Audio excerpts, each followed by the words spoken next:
Hello, my name is Rob Kralmark, and I'm a meteorologist here in Northern California for ABC 10. So we tend to focus on our local region, but year after year, we are also noticing that so many people are interested in the bigger picture. In the middle of summer, you want to know what's going to happen in the winter, and in the winter, you want to know what's going to happen in the summer. And this is very natural. In fact, I want to know as well, but it's so difficult to forecast things months in advance. However, there are patterns and trends that have surfaced over the years and decades that we research and plug in the numbers and see what happens. And then you can also go backwards and recreate environments from scratch and plug in the same numbers and kind of see how it goes. So we are noticing trends that more often than not happen during some big global events like a La Niña or El Niño. So I'll take you through all those in just a second here. But this is something that's really important. The next El Niño that we'll be developing, which it is right now, and we're basically at that threshold, but we'll give it a little bit more time. Look at the environment that it's going into right here. This is really, really important. All across the planet, we are seeing temperatures at the surface of the ocean that are warmer than normal. Now, this does not mean that we've got 80 degrees here and 80 degrees here. That's not the case.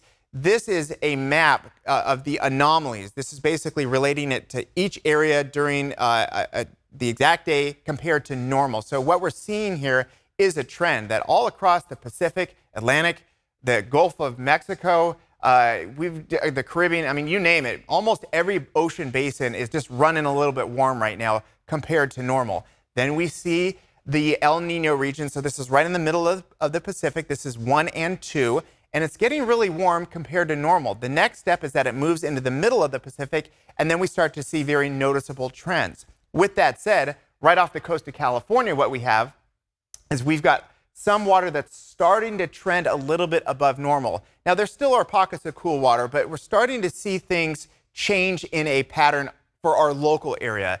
That green square right there is called the Niño 3.4 region, and once this warmer water starts to migrate and you see it here and it lasts through the winter, that's really the bread and butter of what a El Nino forecast is for North America, and that's when we start to see those trends that people talk about and have noticed and written down and observed many, many times. So this is where we are at the moment.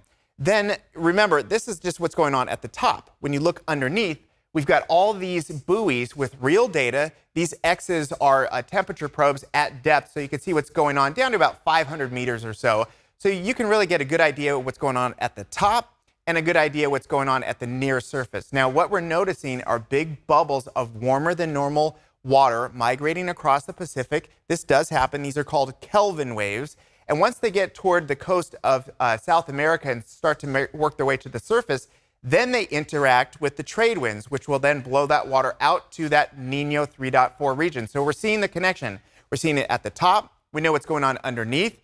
And we're noticing the overall weather and conditions that create these two working together. That should be continuing as well. So you put these in a computer model. It runs at many different times, many different ways. So that's why we have all these lines here. But essentially, you get to an average. And you can see there's not a lot of disagreement here about what the models are seeing down the road.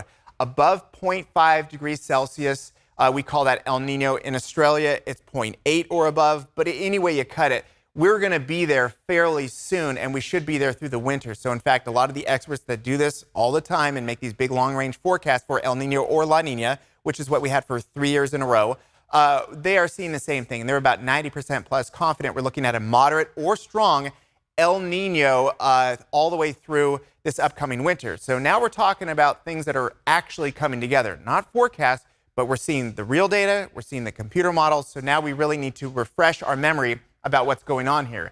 And now a normal situation here is you get the trade winds on both sides of the equator.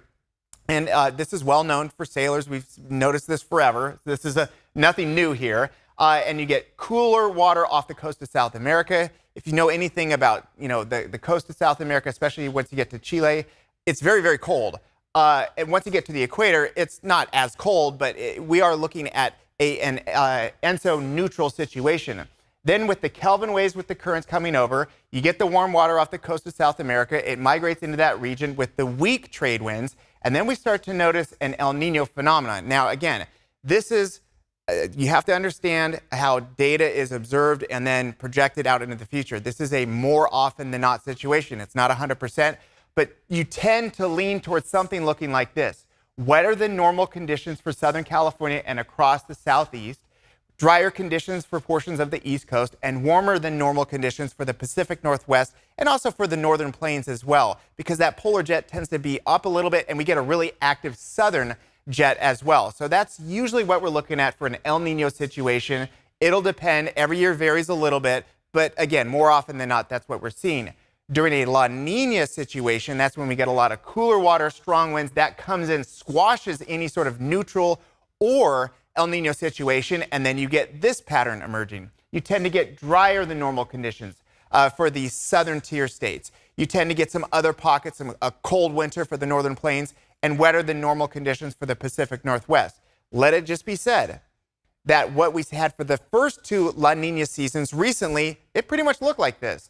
The last La Nina season, it did not look like this. It was very wet for certainly Southern California and the Four Corners region, as well as portions of far Northern California as well. So again, it will vary a little bit, but that's in general what we tend to look at.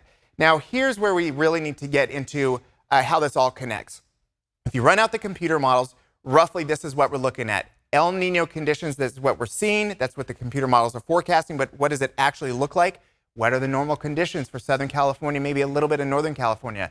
Drier than normal in the Pacific Northwest. Again, this will totally look a little different once we actually get there, but we have to remember the world does not revolve around North America.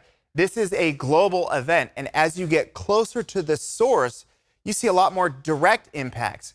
So you tend to see a lot more thunderstorm activity, really wet, humid air, and that makes sense. It's going to be really warm here. The warmer the air is, the more moisture it can hold, so likely the more wetter it's going to be. But then as you start to move through the different patterns, as energy is transferred from the equator to the poles, you start to see other things. Brazil at the moment is worried about fires and drought. Africa is worried about flooding.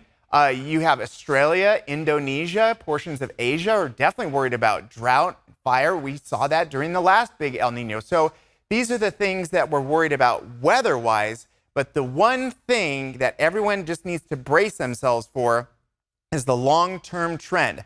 There are two things here with a graphic from Climate Central computing the data. Number one, going back to the 1950s, just with raw observations, we've noticed a couple things. Global temperatures are indeed rising. Now, there are warmer years, there are colder years, but remember, you have to look at the averages, and when you start to see that, you can clearly see over the last several decades, there is a warming trend across the planet.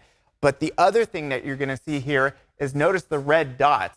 Yes, you'll have some El Nino years where it's a colder than normal year, but more often than not, look where all these red dots are lining up. They tend to be above the baseline, and it usually helps to usher in a new era of global temperatures that are really, really warm. This has happened over the past several El Ninos, and unfortunately, the forecasters that do this day in and day out are just looking at the numbers and are anticipating a red dot, which may or maybe not, but more likely than not, tend to lift our global temperatures up. So we saw that over the last two El Ninos, and that may be the situation going into the next one.